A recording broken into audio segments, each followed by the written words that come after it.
Hey everybody, I'm back. So this week I'm going to be reading to the next 5 chapters, and this first one is chapter 13, A-Bushel of Neckties. Here is the picture that you can look at as I start to read this first bit. Sometime during the night, Cut-Eye Higgins left Hangtown for parts unknown. In the days that followed, Praiseworthy's name and his reputation spread throughout the diggings. He was pointed out to new immigrants as someone of consequence, and Jack basked in the reflection of glory. The truth of the matter was that Praiseworthy himself began to enjoy his notoriety also. And like chameleons, the two partners changed their colors to those of the Sierra Nevadas.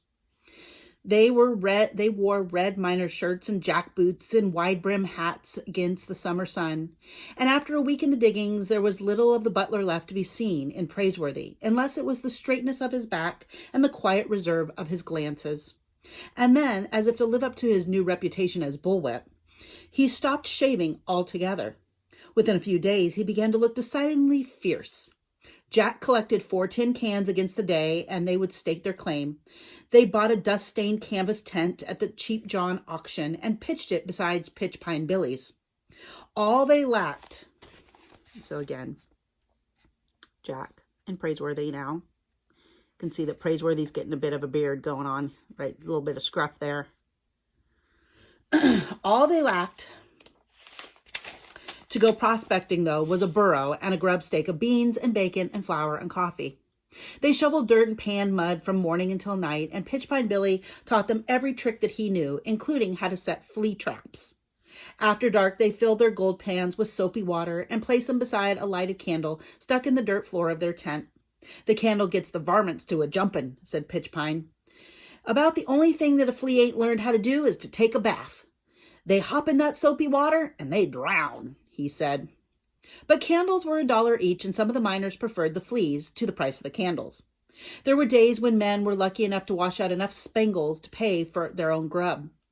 And while an ounce of gold brought $16 far away in San Francisco, it was only worth a mere $4 at the diggings. That didn't buy much. Onions were $1.50 a pound, and supplies had to be freighted in, and prices were high. Salt pork sold for 50 cents an ounce. Gold dust seemed more plentiful than flour. Hay was weighed at 8 cents a pound. "Oh, I seen some not mighty fancy prices," laughed Pitchpine Billy, frying up a loaf of his bread in his gold pan. "There was a fella come to the diggings with a jar of raisins one time. The boys ain't seen raisins since they left home, and their mouths began to slabber and drool came out. You'd think it was a caviar in a jar. Them raisins, they fetch their weight in gold dust. Some $4,000 for raisins." Slowly, day by day, Praiseworthy and Jack added to their grub stake. They had blankets and a dozen candles and a coffee pot now.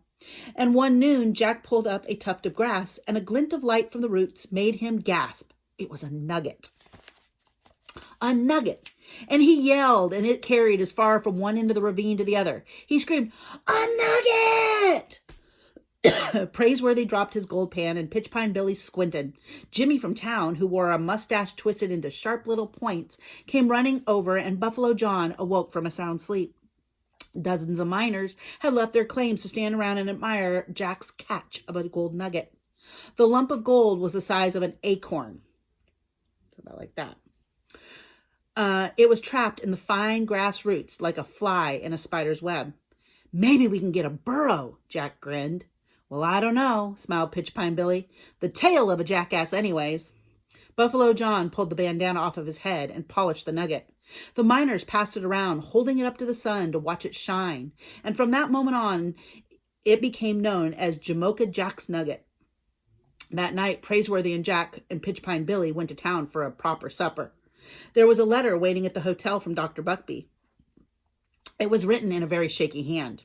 It said, "My dear friends, your letter finds me weakened by the yellow fever from Panama, and I can barely hold this pen to write. Curse that Higgins fellow and the gang of the highwaymen that you write of. Since I cannot leave my bed, please act as my agents in this matter. If you are able to recover my map, I will make you partners in my mine, 50-50. Act quickly, though, because I beg of you, before all has been lost." So I'm going to read this next part and then show you it's a two-sided picture. Praiseworthy finished reading the letter and folded it thoughtfully. A generous enough offer, he said to Jack.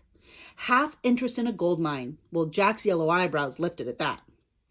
All they had to do was get on the trail of those road agents. We'll need some guns, he said quickly. A 4-shooter would fit just fine in his belt alongside his big horn spoon and his buckskin pouch. Maybe he could trade his golden nugget for a pistol. Praiseworthy just scratched through the stubble growing on the left side of his face. Well, what we need is a burro, he said. A burro to chase outlaws? Said Jack. Praiseworthy put the letter in his shirt pocket. He shook his head.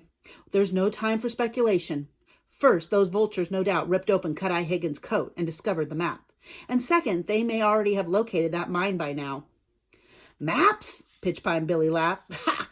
Well, there's so many maps floating around these diggings. You could paper a room with them, boys. Paper a room. They ordered Hangtown fries, a platter of bacon, canned oysters, and eggs. Praiseworthy turned to Jack. What do you want to drink? Jack glanced up at the waiter. I like coffee, he said. Coffee, sir, with a few acorns ground up in it. After dinner time, Praiseworthy stayed behind in the hotel lobby to reply to Dr. Buckbee's letter, and Pitchpine Billy went wandering along the streets to see the sights. The auction bell began to clang. Bang, bang. Maybe Cheap John would have pistols to sell, Jack thought. Let's go, he said. Don't mind, said Pitchpine Billy. So they're going to go to an auction. In Hangtown, they used to have auctions instead of regular old stores to buy stuff in. So he's going to go to the auction to see if he can get something like a gun at the auction.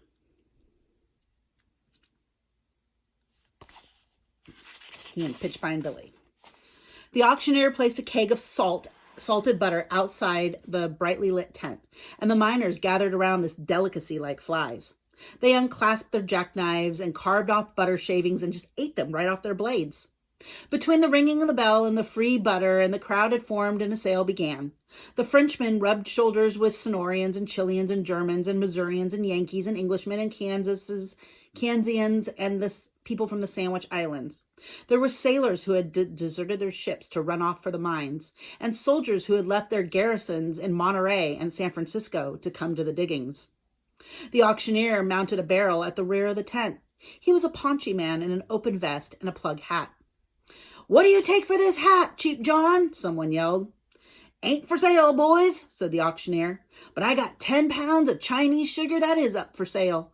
What do I bid, gents? Who'll give me $1 a pound? Dollar, dollar, dollar, dollar. I got $1. Who'll give me $1.50? $1.50, $1.50, $2. $2, $2, $2, boys. Two. Dos pesos, said a Spaniard with silver buttons down his trouser legs. Jack waded through the sale of sugar and a wheelbarrow and tin pans and butcher knives and a sack of dried apples.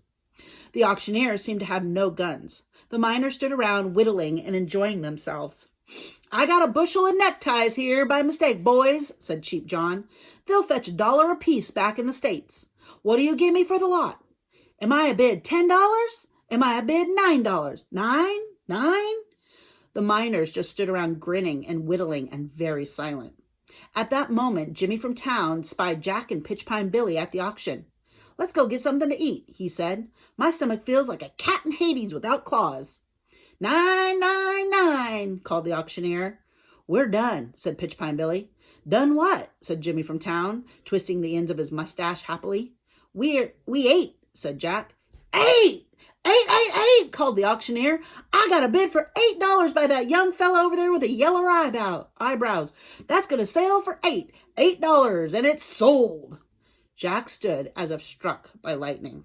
The miners began to chuckle at him. Looks like you bought yourself a bushel of neckties, Jamocha Jack, laughed Pitchpine Billy. But I said 8, not 8, said Jack.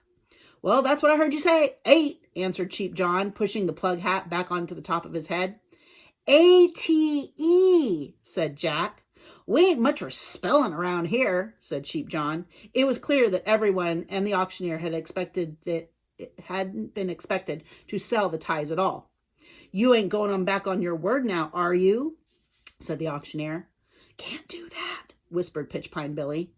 You'd rather break your leg than go back on your word, boy. You better go pay up. The auctioneer was now grinning at him. Why, you got them ties? For real dirt cheap, boy.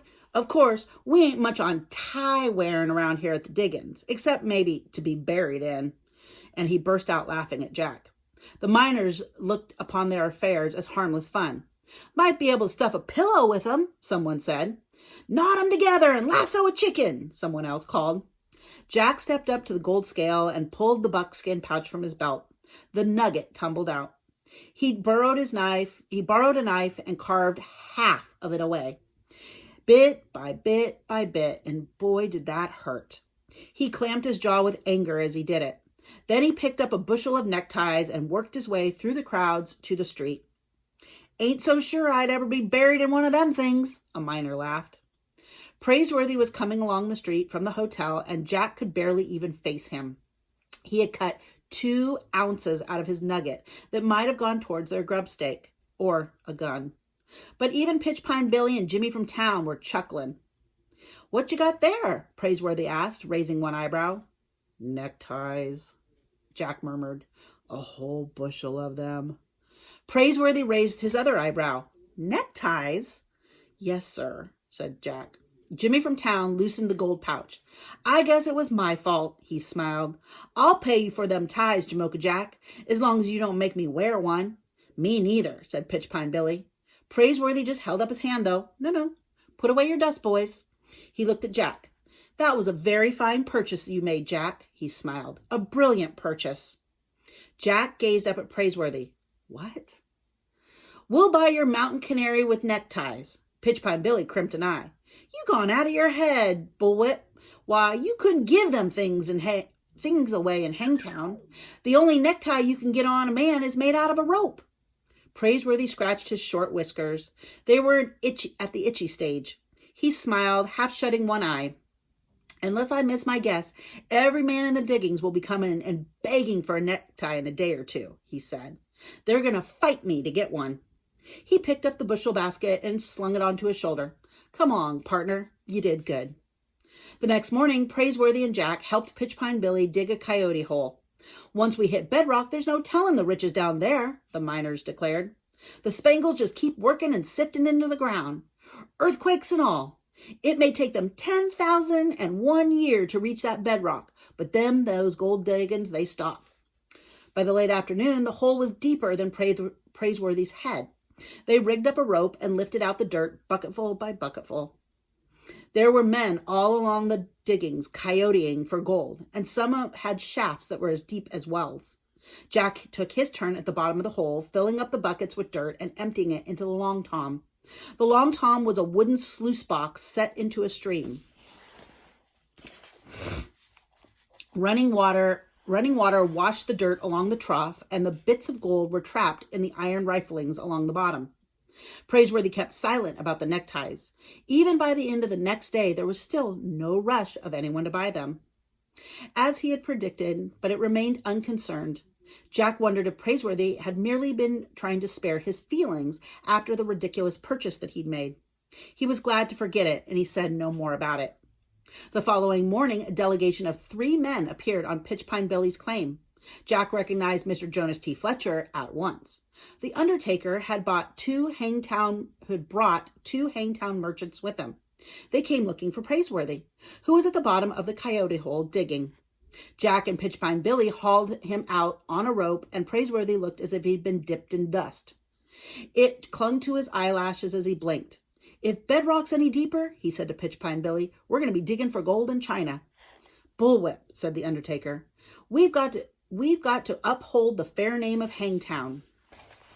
And here's what they're doing. I'm going to show you this as I read some. This is the long tom that's going into the river, and where they're putting that dirt and they're digging. So he says, we got to hold up the reputation. What's that? I've been delivered a challenge. Praiseworthy began beating the dirt out of his slouch hat. Now, is that so? He said. Yup, a feller over in Grizzly Flats has heard about you. He says that he can whip you clean. Jack looked up. Praiseworthy hardly even blinked an eye. He merely continued to knock the dust out of his hat. Is that so? He said. Yup, of course, I don't know B from a bull's foot to make any statement like that. He ain't exactly bright, although I understand that he can write his own name if you give him enough time to do it. But he's a regular big old fella. The mountain ox, that's what they call him. Well, how about it? Well, it doesn't sound like a fair match, said Praiseworthy. The undertaker nodded his head. He does have you on height and weight and reach and general meanness, I suppose, so not a fair fight. No, that's not what I meant, said Praiseworthy. It wouldn't be fair to him. The three gentlemen from Hangtown responded with a blank look. How's that? They said. Even Jack was startled by Praiseworthy's declaration. The Mount Ox sounded enormous and dangerous. Praiseworthy wouldn't have a chance. He had begun to believe his own reputation, I guess. From what you tell me, gentlemen, said Praiseworthy, the mean can barely read and write. He'll be at a decided disadvantage to me. Pitchpine Billy pulled his hat down over his ears. Bullwhip, you going to tell me that reading and writing has got to do with a bare-knuckle fighting match? What are you talking about? Well, I suppose that remains to be seen, said Praiseworthy. Even if you fight him, the undertaker grinned. Not by a fair choice, said Praiseworthy. But if the fair name of Hangtown is at stake, I suppose I must do it. The delegation smiled. How about next Tuesday? They said. Impossible. By next Tuesday, we'll have our burro and our grubstake and be far away prospecting our own claim. My partner and I have a fortune to make but time is running out. We'll be returning by this way by mid-August at the very latest. You can plan a match for the 15th of August, sir. The three gentlemen from Hangtown nodded and departed. Jack gazed at Praiseworthy as if a complete stranger had been hiding through all these years under elegant manners of a butler. He was enchanted with the man. But Pitchpine Billy whipped off his hat and jumped on it. Bullwhip! He screamed. You just gone and lost your reason. Before the 15th day of next month shows up, you better make out your last will and testament. Jack had lowered himself into the coyote hole when a sudden excitement spread throughout the diggings, and he pulled himself out again. There were shouts of voices back and forth across the stream from claim to claim to claim. Old Quartz Jackson is back, they all yelled, and he's brought his new missus with him. Men dropped their shovels and gold pans and abandoned their long toms. Miners crawled out of coyote holes. What's that? They said. Him and his lady is putting up at a hotel, they said. The excitement even touched Pitchpine Billy. Boys, he said. And he went to Praiseworthy and Jack. I ain't seen a lady in so long, I near damn forgot what they look like. Praiseworthy rested his arms on the handle of the shovel and grinned. He gave Jack a nod. This is the day we've been waiting for, partner. You just watch and see. Pitchpine Billy scowled. Well, don't just stand there, boys. Look at you both. Dirt sticking out of you like you ain't had a bath all year. Why, it's a disgrace. I'm ashamed of you. You heard what they said. There's a lady in town. Within 5 minutes, the miners were everywhere along the stream, scrubbing and shouting and planning to go to town to see a lady. Pitchpine Billy waded in with all his clothes on and kept dumping hatloads of water over his head. Later, shirts and trousers could be seen on every dry bush, drying out in the mountain heat. Men stood at mirrors tacked to trees. So here they are all kind of getting ready, looking nice to go to town to see a lady. And look what they're putting on. Neckties. They had the mirrors tucked to trees, and they got out their best clothes, and they got out their razors, and half a dozen familiar beards disappeared right then and there. Others were trimming and shortening their beards. Praiseworthy took his time, and when he and Jack emerged from their canvas tent, they were wearing bright green neckties. Pitchpine Billy stood fluffing out his beard. He stopped and he stared at them. Help yourself, said Praiseworthy. That is, if it's all right with my partner. Oh, that's fine with me, said Jack. Pitchpine Billy grinned. Don't mind if I do, he said. The neckties were so bright they could have been seen across the river. Soon, the miners who had laughed at Jack that night of the auction were swarming around that bushel basket of neckties. I'll give you a pinch of dust for one of them neckties, Jamocha Jack, someone called. I'll give you 2 pinches for a necktie, someone else called. Pitchpine Billy was laughing. Now don't fight, boys. Just get in line here. Looks like Jamocha Jack has cornered the necktie market. He caught you sleeping, didn't he? You just hold your pouches open and I'll pinch out the gold, since I got the biggest thumbs and fingers in the diggins. Praiseworthy stood idly by with his foot on a stump and lit a long 9 cigar. Within 29 minutes, basket was empty. Every necktie they bought was gone, and Pitchpine Billy pulled the strings on Jack's buckskin pouch and handed it over. And it was heavy as a plummet. Jack weighed it in his hand and tossed the pouch to Praiseworthy. That ought to get us a burro, he smiled. And maybe a gun, said Praiseworthy. Taking the heft of it, he tossed the pouch back to Jack. Yes, sir. That cheap John had the letter B from Bullsfoot to get here, Jamocha Jack. Gents, let's go to town and see a lady. The miners had formed a crowd outside the Empire Hotel, and when Quartz Jackson brought his lady out onto the porch, the miners whipped off their hats and held them to their chests as if the United States flag was being looked upon. By the great horn spoon, Pitchpine Billy muttered. A genuine woman. She had sparkling eyes and a smile for everyone, and Quartz Jackson wore a vest with a watch chain across it. He looked proud enough to burst. We've freighted up and cut lumber, he said. The missus and me, we're going to build a log cabin, and you boys are always welcome to drop in for tea. Ain't that right, Hannah? Hannah, Pitchpine Billy murmured. Ain't that just the purtiest name you've ever heard? Quartz Jackson looked out over the crowd. He recognized Praiseworthy and Jack and gave them a nod. Now step up, boys. I'll introduce you to my missus. Make it fast before you strangle in them neckties. All right. That was a long chapter. That was chapter 13. I hope you enjoyed it. See you soon.